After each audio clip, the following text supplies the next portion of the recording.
Hello, this is Dan Ferrisi, Group Editor, Commercial and Security with Emerald. So happy to be joined today by my friend Phil Langley, who is Senior Vice President, Global Enterprise AV and UCC at Wesco. Topic of conversation is, of course, the command and control space, aligning with Commercial Integrators Command and Control Deep Dive, which will be all over our website throughout the month of August. And of course, in the August issue of CI plus SSI, Phil is recognized as known as a leading voice in the command and control space, real industry expert. So we're delighted to have him here today. Thank you so much, Phil, for joining me.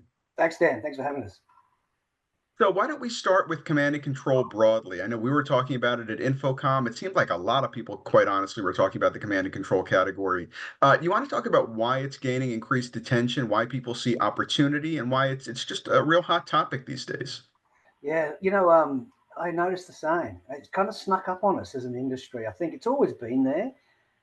We've had some real specialists, but it's sort of sat in between the security integrator and the pro AV integrator. There's some specialists out there that we see. I think we saw the command and control space as those big emergency control centers that take a lot of work, take a lot of specialized vendors and specialized knowledge, and that's not going away, of course. But what we're seeing, like we're seeing in a lot of pro AV, is the commoditization of some of this product and the barriers to entry lowering because of that. So, not all command and control spaces are the big end of town, the big emergency control rooms. We have every data center has a NOC or a SOC. Every corporate office has one. Even in the industrial side of the business, they have a NOC or a SOC. And it's a little bit different way of thinking. And Avixa puts the number at about $18 billion worth worldwide. So it's worth having a look at. And because it's being disrupted, or at least it's broadening, it's a great opportunity for us. As an organization, we've arguably got the biggest digital security practice on the planet. And yet we didn't have a focus around the command and control space. So if you can imagine, and I'm simplifying, but bringing all those tail ends back and then not considering who's looking at them at the end, right? Right.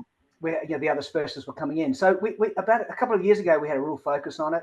We partnered with specialists like Barco, who have really developed new product to suit this space, and Winstead, who are also looking to help take the less complex, which drives up volumes. So you've got high volumes over large geographic areas, which is where Wesco sits in.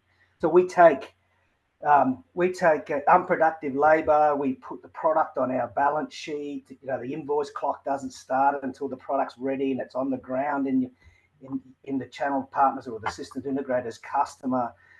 That's the value we offer to help scale, which is the same thing we do in the corporate sector, Dan.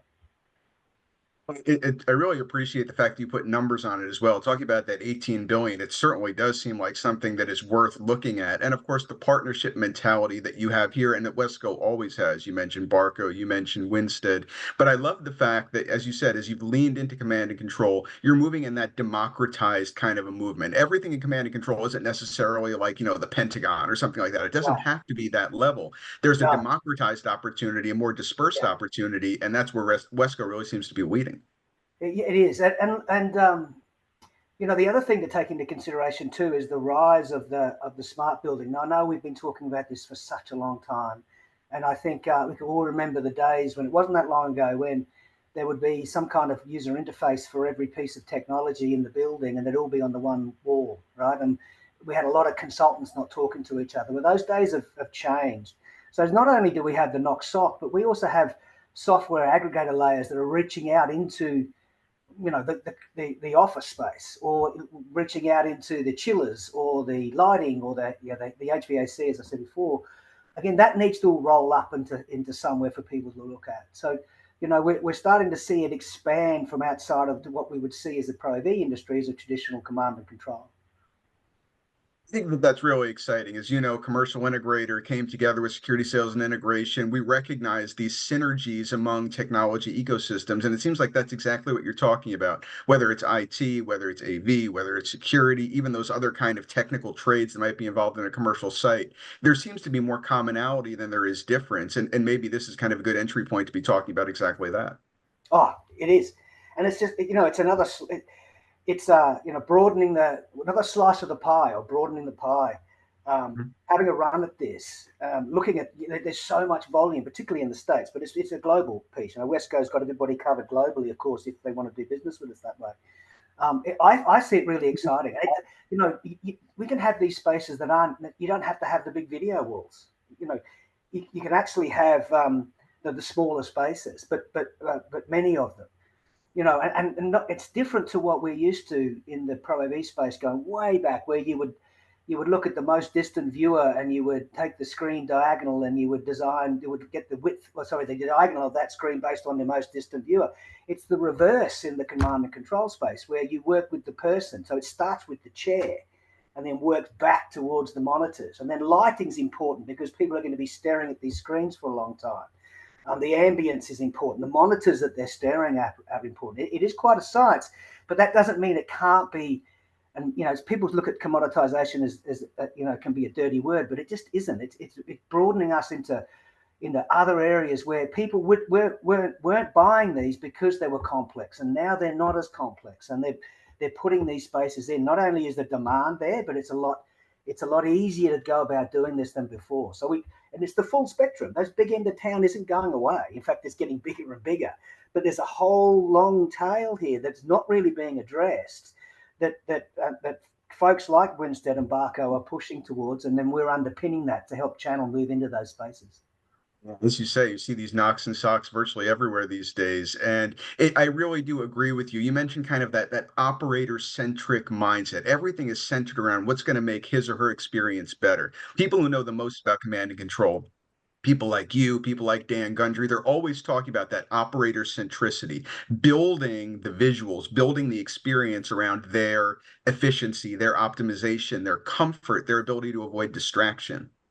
Well, I've got to tell you, thank you for mentioning Dan Gundry in the same sentence as me, but he's more my professor than I'm his peer when it comes to this part of the world. So yes, I agree. And it's really with partnership with Dan and his team and our team that we've seen really opened up our eyes to what this market can be. As I said, we looked at this. We've had our successes. We have, but we haven't been proactive. We've been reactive. Our phone would ring and we would go ahead and support a large screen manufacturer plus a channel partner to help put in a large knock or a sock. But for over the last 18 months, we've been really driving hard and supporting these new technologies. And as I said, just like the corporate sector's been disrupted with new entrants, and not only new system integrator entrants, but new technologies that aren't as, remember the days when we had a 12 RU rack and we would have connectivity and a large screen, and we don't have to have that anymore. But you can, dare I say, get away with it with a nice camera, a monitor, a soft client, and some connectivity, and then multiply that by, instead of doing 40 spaces, you're doing 4,000 spaces. Well, it's a very similar thing is happening in this command and control space, and the need for it is a lot higher, and that's why Avixa tracks it as its own category. Well, times have very much changed. I've been going to Infocom for 20 years, and it's stuff like that, like the simplicity, the scaling down, and the democratization of technology. It's definitely something that I've noticed as well in recent years, and it's quite different from the 2004, 2005, 2006 approach. Thank you so much, Phil, for joining me. I always feel like I learn something when I talk with you. Thank you so much. Thanks, Dan. Appreciate the time, and love the platform. Thank you. Thank you. Always a pleasure to talk to Phil Langley, who is Senior Vice President, Global Enterprise, AV and UCC with Wesco. My name is Dan Ferrisi, Group Editor, Commercial and Security with Emerald. As I said at the outset, please do keep your eye on commercialintegrator.com throughout the month of August for more command and control related content related to our command and control deep dive, which is also available in our August issue of CI plus SSI. Till next time, we'll see you soon.